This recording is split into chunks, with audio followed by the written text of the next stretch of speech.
go ahead and call this meeting to order. Welcome everyone. I see a lot of new faces. Thank you so much for coming out. My name is Fernando, and welcome to the Cornell Political Union. Just to give you guys a little background about our organization, in case you're new, what we want to do is we want to create an organization, establish one on campus, that allows students, regardless of what their political affiliation is, to have an academic, professional, and respectful discussion about contemporary political issues. So it's a new organization on campus. We're glad to see such a great turnout, and we're really excited about today's events. We'll just give a brief rundown about how it's going to work. So we're going to start off with General Casey. He's going to give his talk, and then after that, what we like doing is we have about 10 to 15 minute question and answer period. And then really what we love about the Cornell Political Union is discussion. So we're then going to open it up to a discussion led by you guys. So, we'll just call and you can say if you agree, disagree with positions. We'll be writing down some points on the board. And then if time permits, we'll make a vote on whether or not the student body accepts or rejects the position of General Casey. So, today we have a very great... Pretty high pressure here. Today we have a really, really great speaker, the former Chief of Staff of the Army and U.S. Commander in Iraq from 2004 to 2007, former member of the Joint Chief of Staff. It's an absolute honor and a privilege to introduce today's speaker, General Casey. Great, thank you.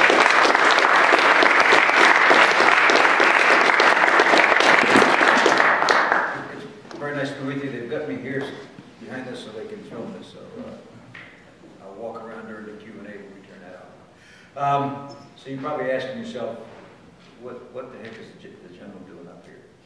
And this is the fourth semester that I've taught a leadership course in the Johnson Business School. And the course is called Core Leadership Skills for a VUCA World. Volatile, uncertain, complex, and ambiguous. And it was the world that I found that we've all been confronted with since September 11th, not just on the security side, but in the business side. When I talk to businesses all around the world, you say VUCA and they understand what you're talking about. What I'd like to do tonight is just take about 20 minutes and give you a soldier's view of the international security environment. And it's my view, it's my opinion. And obviously you're free to think about it as you will.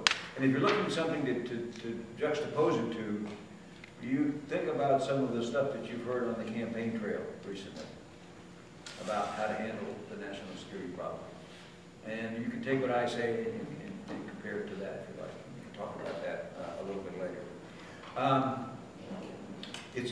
The view that I'm going to discuss with you tonight is a view that's been shaped over a 41-year career, from the waning days of Vietnam to the early days of the Arab Spring. And I've served in Bosnia, Kosovo, Iraq, Egypt, Germany, Italy, all kinds of places all around the world in that period. I'll make 3 points with you, and then I'll give you some thoughts here at the end about what we as a country can do to deal with these security threats that are facing us. The 3 points that I'll make with you are: one, the threat has changed fundamentally since I entered the Army back in 1970. Back in 1970, we were concerned with, even though we were still in Vietnam, we were primarily concerned with fighting other armies.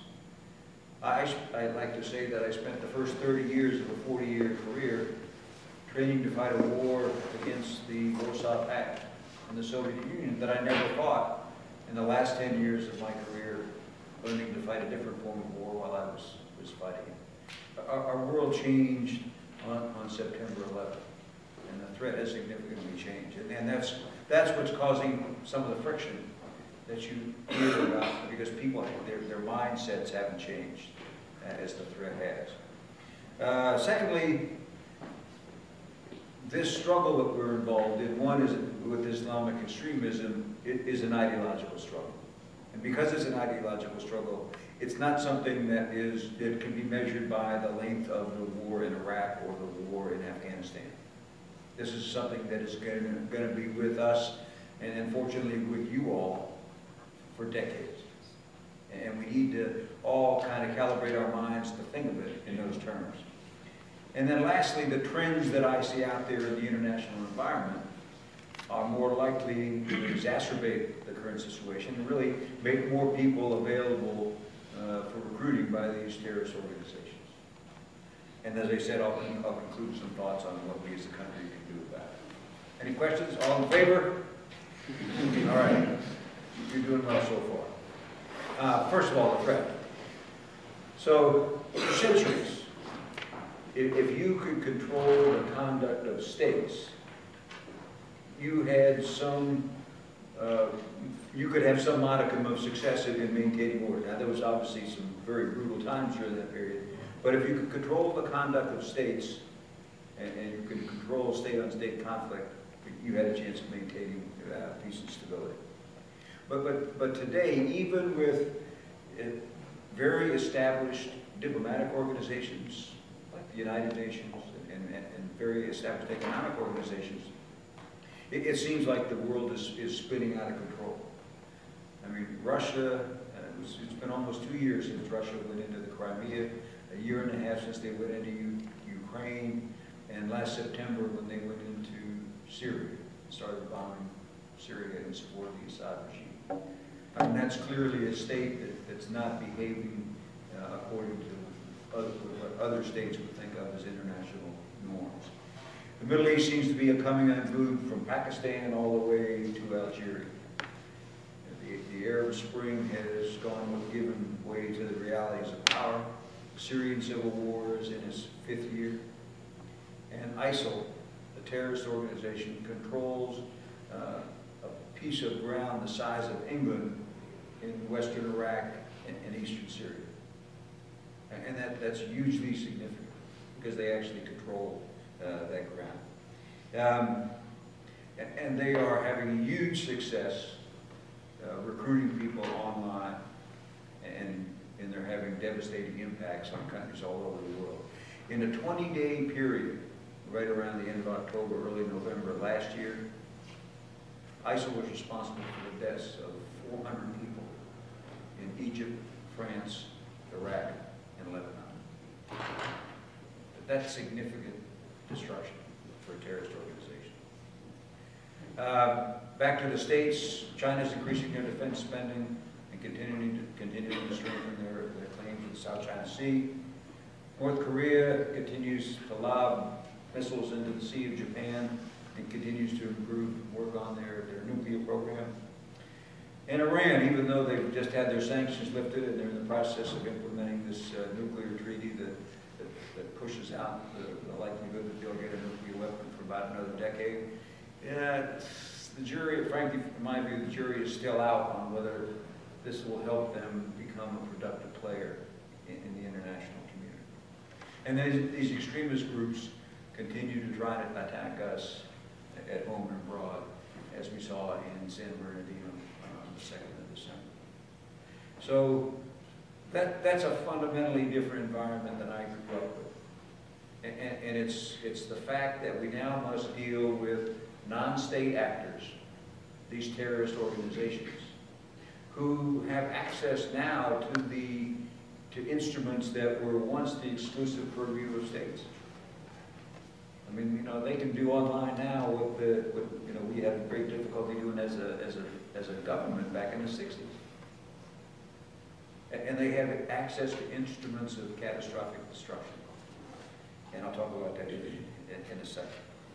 Now, it's not all bad news. You think all the old folks are running off and leaving you with this terrible situation here. First of all, not bad news category is that the likelihood of conventional war between states is increasingly remote. Any place except on the Korean Peninsula and maybe between India and Pakistan. And that's a good thing. I mean, I spent most of my career focused on keeping the Warsaw Pact from invading and taking over Western Europe. The likelihood of that is increasingly remote. Secondly, the likelihood of nuclear annihilation that we grew up with in the 50s and 60s and some part of the 70s is also almost completely gone. both the United States and Russia have downsized their nuclear arsenals. And frankly, one of the last things I did before I left the military was work with the Joint Chiefs to try to reduce our nuclear weapons and the Russians' nuclear weapons even more. And I think if both countries could figure out how to trust each other enough, that they get down to only a handful, because they're usually expensive to maintain. And the third thing is that it may not seem like it to you, but the war-related deaths in the first decade of the 20th century were the lowest in 100 years. Now, you wouldn't think that by watching television, because you see all these images of people dying, people getting blown up. But the war-related deaths, so deaths that were caused by war in the first decade of the 21st century, were about half of what they were in the 90s, about a third of what they were in the 80s, and about 1/100th of what they were during World War II. So it may seem like there's a lot more havoc and destructions, but there are thousands of people dying now instead of millions. So to wrap that up, I believe now the greatest threat to us and to developed countries around the world is a weapon of mass destruction in the hands of a terrorist organization, in the hands of one of these non-state actors. And I've been saying, I believe that we, or a developed country, will be attacked by a weapon of mass destruction. Chemical, radiological, biological, cyber, or nuclear, sometime in the next 5 years. And to be honest with you, I've been saying that since 2011. I'm sorry, 2007. And thank God I'm not right. But to me, it's only a matter of time until that happens. Because I watched what these guys did in Iraq. I read their reports and their dialogue, and they're out there trying to acquire one all the time. So that's the greatest threat now. It's a very different threat than I grew up with. And it's the threat that we need to deal with. And as I'll say at the end, it's not a threat that we can deal with just with our armed forces. Second point, we're involved in a long-term ideological struggle against Islamic extremism. Our last ideological struggle was against communism. Let me help you with some perspective on time here. Last September was the 70th anniversary of the end of World War II, the signing of Japan's surrender on the deck of the Missouri. November of 2014 was the 25th anniversary of the wall coming down. So the Cold War lasted 45 years. That's how you need to be thinking of the struggle that we're involved in right now. It's a decades-long struggle. In 15 years, we're closer to the beginning of this than we are to the end. And you know, nobody wants to say that and talk about that. No political leader wants to say that and talk about it publicly, but it's the fact. And it's how we need to be thinking. And unlike the Cold War, this is not a struggle that the United States can win by itself. It's a struggle that can only be won within Islam. And when moderate Islam triumphs over extremist Islam.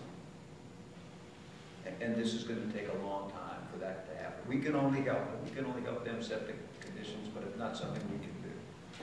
And the struggle now over the last probably 5 or 6 years or so, it's been exacerbated within Islam by the Sunni Shia conflict. And that's making everything more difficult. If you look at the Syrian civil war, probably about 4 years ago, it was simply rebels against the regime. Now, over time, it's the rebels against the regime, supported by Hezbollah, which is a Shia extremist group, and against ISIL and al-Qaeda, which are Sunni extremist groups. That's a much, much more difficult problem to deal with. But that's what's facing us. So this struggle that we're involved in here is ideological, and it will go on for a long time. Third point, the trends I see out there in the international environment seem like they're more likely to exacerbate what's going on right now. than they will for immediately. And what am I talking about? First of all, technology. And you are far more attuned to what's going on in the technological sphere than me, but it's accelerating change and binding us closer together. And for all the good that it's doing, making knowledge available to anyone with a computer or a cell phone, it's also being used by terrorists to exploit terror around the globe. The UN Telecommunication Agency estimates there's about 3 billion people online now, about 40% of the world's population. Back in 2001, there were about 500 million users. So it's increased, the number of internet users has increased 6-fold in 15 years. There are more cell phone subscribers than there are people in the world. The cell phone subscribers are over 7 billion sometime this year. And the computing power of the cell phones is expected to exceed the computing power of the laptops sometime before 2020. That's an awful lot of capability. The social media sites are binding us closer and closer together. Facebook will be 12 this month. They've got over 1 billion users, and 75% of those users are outside the United States. Twitter's got almost 1 billion people who've signed up for Twitter accounts. I don't know if you ever look, but if you ever want to go on the Twitter page and try to figure out how many people are using it, you can't, because they measure it so many different ways. But what they look at is 320 million monthly users, and they send 500 million tweets a day. 75% of them are outside the United States as well. So you have this huge mass of people that have 24/7 access to information. And it's created a global awakening of expectations. And as people look around online and see what other people have, they don't like what they see. The distribution of wealth around the world is significantly skewed. 20% of the world's population controls 75% of the world's wealth. And 3 billion people, almost half the population of the world, still subsides on less than $2.50 a day. That's a problem for all of us. Demographics is also putting pressures on already strapped governments. The rapid population growth in some of the developed countries has led to youth bulges, where you have these large populations of youth. 60% of the population in the Middle East is under 25. That's a huge mass of folks that have to be fed, educated, cared for, and employed. And the governments in the Middle East are already strapped. And that creates a lot of friction and a lot of tension. So you've got a multi-decade ideological struggle. And the threat has changed significantly so that we have to deal with non-state actors who have access to instruments of catastrophic destruction that they can employ against states. If you put that in perspective, think about September 11th. 19 terrorists in an hour and 17 minutes killed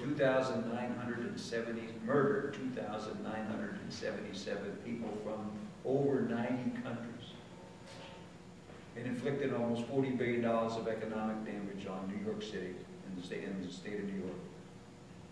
And when the stock market opened 4 days after September 11th, it lost $1.4 trillion of value in the first week. That is catastrophic damage, destruction. And it was inflicted on us, not by another state, but by a terrorist organization. So it seems to me that we're in for decades or more of what I call persistent conflict, protracted confrontation among states, non-states, and individuals who are increasingly willing to use violence to accomplish their political and ideological objectives. And those people also have access to the instruments of catastrophic destruction. A fundamentally different environment than I grew up in and served in over 40 years. So what do we do about it? Bomb them to oblivion? Carpet bomb them? Not exactly. 3 things I'd say. 1, the United States of America needs to stay engaged. 2, when we stay engaged, we need to lead, but we need to lead collaboratively. And 3, we need to employ multifaceted, integrated approaches that that use all of the elements of national power: military, information, economic, and diplomatic. Let me say a couple of things about each one of those. First of all, stay engaged. I worry about, as I travel around the country and talk to different civic groups, there's some that are saying we just need to pull back, keep everybody from coming here to the United States and forget about it. We'll be safe here by ourselves. Well, one, we can't do that, and we certainly shouldn't do that. We have to stay engaged, but we need to do it thoughtfully. We're not the global cop. We shouldn't even be the global hallmark. And we need to understand that every problem is not the United States of America's to solve. Well, we learned a lot. I personally learned a lot in Iraq about the limits to U.S. military, military power. We basically got to a point where the problems in Iraq were political, and there was nothing we could do militarily to solve the Iraqis' political problems for them. They had to do that for themselves. Lastly, we need to be patient. We need to understand that the root causes of these problems are economic. And until we help these countries grow their economies so that they can deal with this huge mass of young folks and give them the opportunity for productive lives, they're ripe for recruiting by these terrorist organizations. So we need to be patient, because everything we need to do is going to take a long time. Second point, lead collaboratively. Now, have you ever heard the term lead from behind? You know, some of the administration said a couple of years ago, lead from behind. It was in Libya. And everybody kind of went, ooh, that feels like it's un-American. No, it's not us. Well, what's interesting is the term lead from behind actually was a military term that we used in Iraq and Afghanistan to help our soldiers think about how to deal with the indigenous forces, the Iraqis and the Afghans. Lead from behind meant you want them to do what you want them to do on their own accord, not with you ordering them or doing it yourself. That's what they meant by that. And that's kind of what I mean by lead collaborative. We are the indispensable catalyst. We can bring to bear huge amounts of economic, military, diplomatic, and moral power that can help folks work their way through problems. But we don't have to fix everybody's problem for them. We'll have longer lasting results if they fix their own problem. And then lastly, the multifaceted approaches. You know, if I was to ask you how much, what % of the U.S. budget is foreign aid? Anybody have a guess? Less than 1%. Very good. It's right at about 1%. Now you go out to places around the country and people think that we're just sending our billions overseas and we're not doing anything at home. 1% of the budget. And that 1% of the budget packs a lot of wallet. I went in the November of 2014 on a trip to Kenya and Tanzania with actually some of the advisors to some of the Republican presidential candidates. And it was sponsored by the Gates Foundation, and the idea was to show these advisors the impact of U.S. aid in these countries.